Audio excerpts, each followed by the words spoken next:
So chances are, if you're watching this video right now, you're probably thinking about getting into NFTs of some sort. And you know what? I'm gonna do you a favor. If you're considering getting into any type of NFT that isn't VeVe NFTs, it's time to... Now, I know you're thinking, Crypto Kage, what do you mean? You're crushing my dreams of being an NFT millionaire. What am I gonna do now? But fret not, Crypto Degens, because I have a story of my own to tell you. And that is the story of how I got into VeVe and how so far, it's been one of the best financial decisions of my life. Keep watching. By the way, check out the new weave drip, goddamn. Goddamn. Goddamn. So a couple months ago, around November, October of last year, I was thinking about getting into NFTs like a lot of you probably are right now, because I heard a lot about the buzz going on around NFTs. I saw everyone but me becoming millionaires off of flipping JPEGs, and I'm like, why can't I do that? What's stopping me from doing that? I was like, you know what? I think it's time to start looking into NFTs. Now, I think one of the first places I looked into getting into NFTs was on OpenSea and Rarible. I actually think Rarible was the first website that I looked at when I was thinking about getting into NFTs. And while I was on OpenSea and Rarible looking through all of the different NFTs on the platform, there's about hundreds, if not thousands or tens of thousands of different NFTs and NFT projects. I was like, what do I buy? How exactly do you pick the right project out of 1,000 different NFT projects essentially doing the same thing? Randomly generated JPEGs. The chances of you browsing through OpenSea and picking the right NFT project to throw $100 in and become a millionaire is extremely low. You're basically playing the lottery at that point. You run into this problem where, although there's a lot of talented artists that make incredible art on the platform, nothing really sticks out from one another. Everything on the OpenSea platform kind of just blends in with each other. Whether it be randomly generated JPEGs or it be cool flashy animated GIFs, nothing really sticks out from the competition. It's all kind of just art that is given a speculative value. It's all based on a speculative market, which makes it extremely hard to figure out what project is worth investing into and what's not worth investing into. To kind of paint it into perspective a little bit, it's kind of like going into an art exhibit and looking at a piece of art and you're like, wow, this art looks amazing. This has got to be like worth $1 million or something like that. And then you find out it's worth 50 bucks.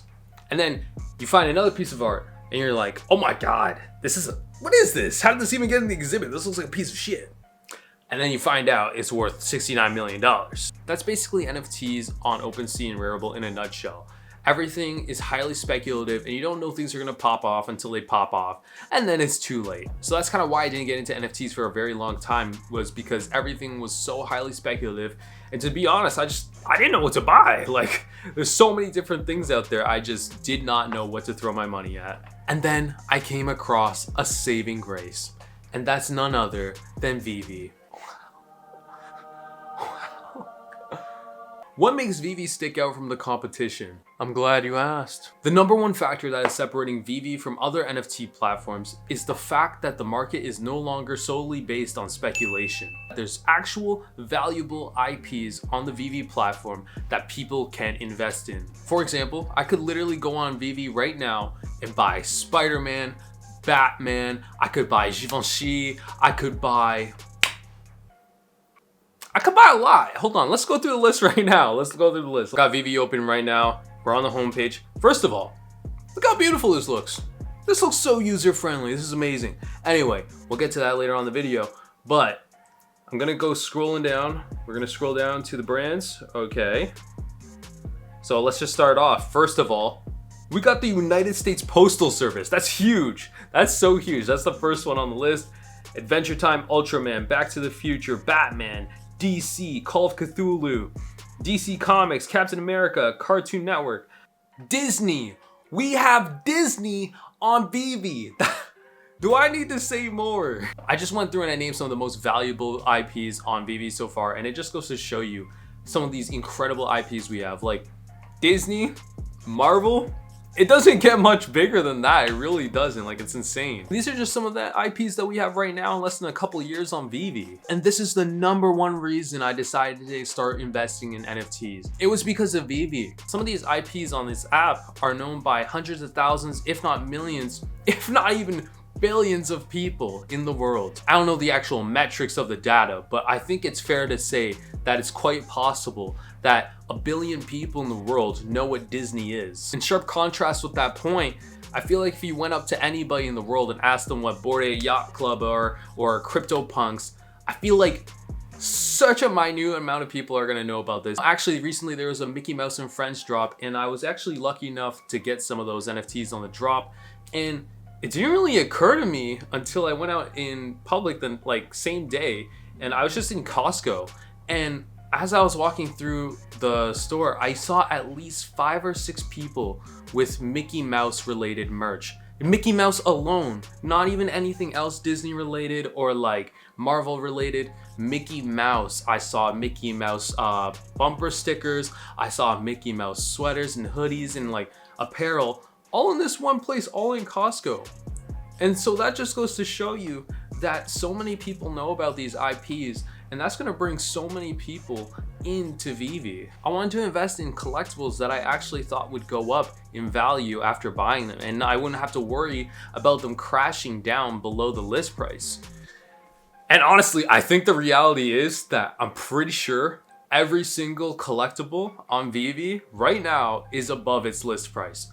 I'm like 90% sure about that. Now, I haven't been on the platform for very long, but at least for me, every single collectible that I've seen go live on VeVe is well above the list price. I actually went through all my collectibles on VeVe and I found my lowest priced collectible in terms of its relation to its list price, and that was my Common Groot Holiday Christmas Groot. Look at this, cute little NFT, but right now, the floor price is $43 and the list price was $40. So that one is the closest it's gotten to being below the floor. And this one was actually below the floor before, I think at a minimum price at around $25 or $28.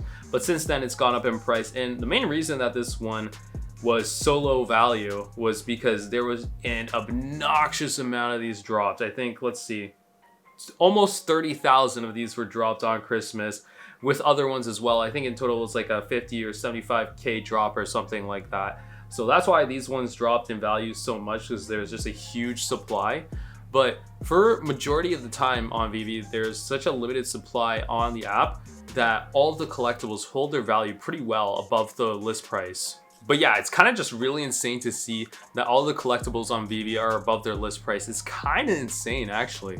Essentially, it's almost like if you can get a drop, it's free money. If you can get a drop, it's free money. You're gonna make money no matter what. That's just how it is for now. It could change in the future, but for now, if you get a drop, which it's really hard to get a drop. Let me just first of all say that I actually have a video kind of explaining like some tips and tricks for how to get a drop on the app.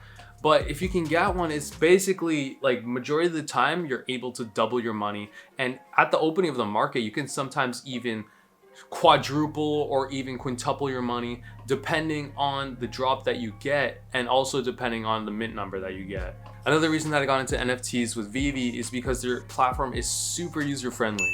I've been in crypto for a couple years, but I'm not gonna sit here and pretend like I'm some sort of crypto grand wizard or whatever. I don't really know the nitty gritty of everything. Don't ask me to explain what an NFT is. I don't know. Non-fundable token. I don't know, man. I'm here to make money and have fun in the process. I'm not here to be like, oh well, an NFT is an non-fungible token and blockchain and gas fees.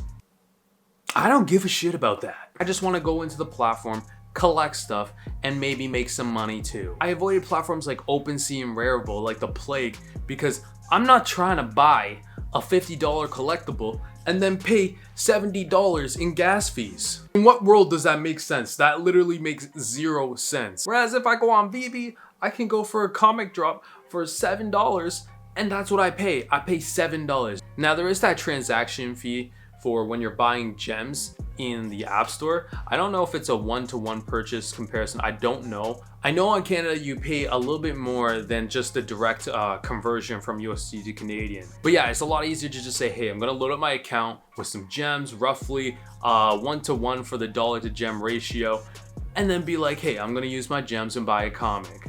And you can do all of this with your credit card. It's crazy. So if you just want to hop into VeVe and get to collecting, you can. You no longer need an extensive background in blockchain and crypto and Ethereum and gas fees. You can just go straight into it. And honestly, at one point before OMI and VeVe went through its Immutable X migration, they weren't even NFTs. They were just collectibles, and I think that's cool. And what I find really cool about that is the fact that VeVe's collectibles held their value not for being NFTs, but because they were cool collectibles. People don't want to hold the first ever Spider-Man just because it's an NFT, or they don't want to just own Superman simply because it's an NFT. People want to hold on to it because it's freaking Superman and Spider-Man. It's cool, it's sick. If you're in a room full of people and you tell people, hey, look at my Bored Ape, people are gonna be like, so what? Why do I care? But if you show them, hey, look at my Spider-Man. This is the first ever Spider-Man NFT, first ever Marvel NFT, first ever Disney NFT, I guess you could argue. People are gonna be like, oh damn, like that's sick. Oh my God, it's Spider-Man. Like people will actually care about that versus your stinky ape. And another thing that really sets apart VeVe from other platforms is the fact that their collectibles are more than just JPEGs, they're more than just GIFs.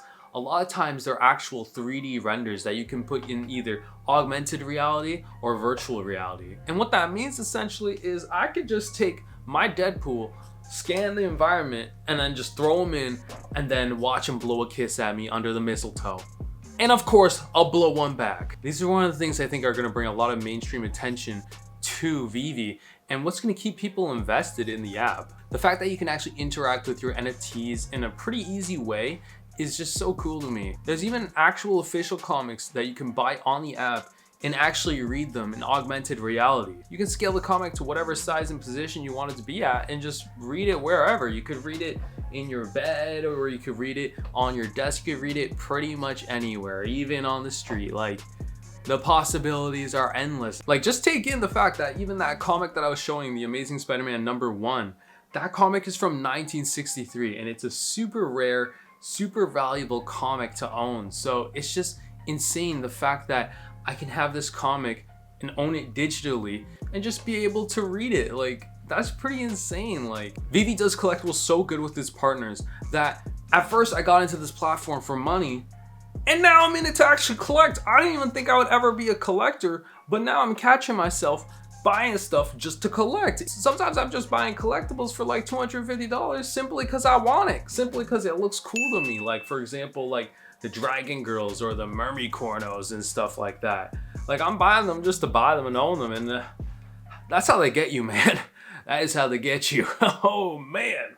You're gonna come into this thinking it's for the money, and then you're gonna come and you'll become a collectible slave. I could literally go on and on about VeVe and how it got me into NFTs and how I think VeVe is such an amazing platform, but I gotta cut this video short because I'll be going on forever. So just to kind of recap the video and explain the 3 primary points that I wanted to bring up for how VeVe got me into collecting NFTs and why I believe in VeVe long term is, for one, VeVe has amazing IPs, some of the best IPs in the world on its app. Number 2, VeVe has been able to do amazing things with its IPs, like having animated collectibles like the Deadpool I showed in this video, and then also having interactive comics. So they actually have actual readability, actual utility, and moving forward, I think VeVe is just gonna create more and more collectibles that actually have a sense of utility to them, whether it be being able to drive the vehicles that appear in the app in the game, in like some sort of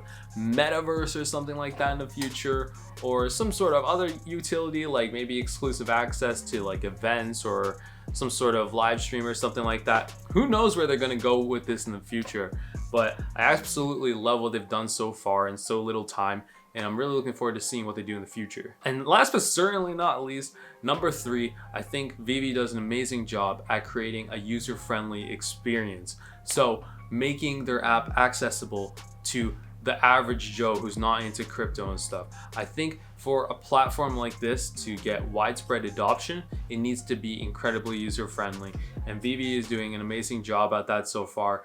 And you know, they're not perfect, but they're not perfect by any means, but I feel like where they are right now, they're doing a really good job, and they're continuing to polish the whole app and the process of investing in these NFTs and collecting. And as they continue to do this, I think that's just going to bring in more and more people. I just want to take a second and say thank you so much to everyone who supported the channel so far. I was actually looking at my subscriber count, and I was going to make a 50 subscriber announcement and say thank you so much for 50 subscribers, but we're already at 60 subscribers now. So I'm like, hell yeah, let's go. So I want to come out here and say thank you so much for the 61 subscribers so far. I really appreciate it, guys. Like, all the support I've gotten so early on in making videos on this channel. It's only been like a month and already at like 61 subscribers. So I really just want to say I appreciate every single one of you that subscribed, watched my videos, liked my videos, commented on my videos. I appreciate every single one of you, and I just want to let you know that I'm going to continue to try and produce the best possible content and the most informative content centered around VeVe Collectibles for you guys to watch, and I hope that you guys continue to enjoy the videos. Thank you so much. That being said, guys, thank you so much for watching this video, and make sure you guys leave a like on the video if you found it entertaining or informative in any type of way, and make sure you subscribe to see future videos also. Also, feel free to leave a comment on the video and tell me how your NFT journey has gone so far. Mine's been pretty good, but I'd love to hear how yours has been going for you guys as well. If you guys want to follow me on VeVe, you guys can find me under the Deadpool Ultra Rare listing. I think I have it listed for like 1.5 million, number 272. Try to list it at the top so people could find me easily. But yeah, you guys can feel free to follow me. I'll follow you guys back because I'm a nosy ass motherfucker. I want to see you guys are investing in what you're talking about. And if you're a nosy ass motherfucker too, you can see what I'm investing in and what I'm talking about. And it can be a win-win situation for both of us. But yeah, guys, again, thank you so much for all the support. And it's your boy, Crypto Kage. And I'm out. Peace.